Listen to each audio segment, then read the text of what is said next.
Hello, I'm Kimberly, and welcome to the weekend edition of the Navy News Update. It's Friday, September 25th, and many of the stories you hear here can be found at IndianCountryNews.com. And here's the news for the day from the Associated Press and other Native news sources. The Oglala Sioux tribe made history, becoming the first tribal nation to get federal emergency aid directly from the President of the United States. Members of FEMA and the Oglala Sioux met to celebrate the memorandum of agreement between the tribe and FEMA since Congress adopted the Stafford Act. In June, Tribal President John Yellowbird Steele declared a state of emergency from storm damage on the reservation that occurred in early summer. Yellowbird Steele says they will now be used as a model that other reservations will be able to follow. The Winnebago and Omaha tribes of Nebraska were honored for contributions to national Native American health care policies. The tribe jointly received the National Impact Award during the 32nd Annual National Indian Health Board Consumer Conference in Washington, D.C. According to a letter from NIHB, the tribes received attention from tribal leaders across the United States for efforts to improve Native health care.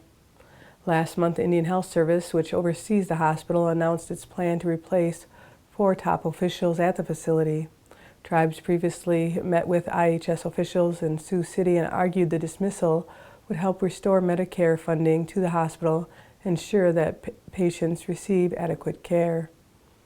The Winnebago tribe also was scheduled to receive the 2015 John Pipe Voices for Change Award for its Whirling Thunder Wellness Program. The award, sponsored by the American Diabetes Association, honors the program for effective diabetes treatment and prevention for Native Americans. Recently, Chilean medicine woman Luz Clara traveled to the Fort William Reservation in Canada, sharing her healing ceremonies. While there, she spent time with Josephine Mandamin, the Ojibwe grandmother who has been walking and praying for the water in Canada and the United States since 2003 and has traveled over 17,000 miles. Plans are currently being made to return to the Canadian Reserve in 2016 and take part in a coming together of the Eagle and Condor. The women who are organizing the event hope to have over 500 women come to pray and drum together in answer to this prophecy.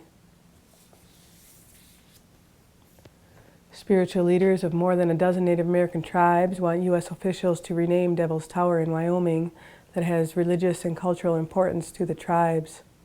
Chief Orville Looking Horse, spiritual leader of the Great Sioux Nation and the head of the effort, said the name is offensive and suggests that Indian religious rituals practiced for centuries at the 900-foot tower in the Black Hills were forms of devil worship.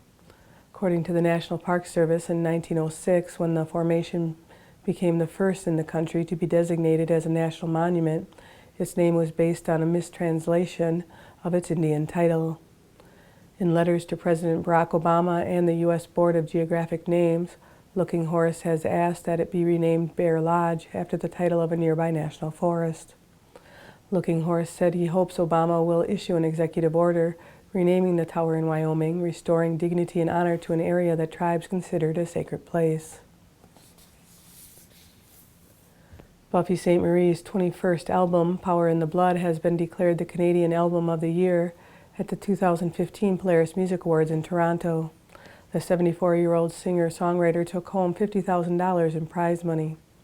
The veteran folk singer and activist, who has been making music for 50 years and was part of the Greenwich Village folk scene in the 1960s, released Power in Blood in May of 2015.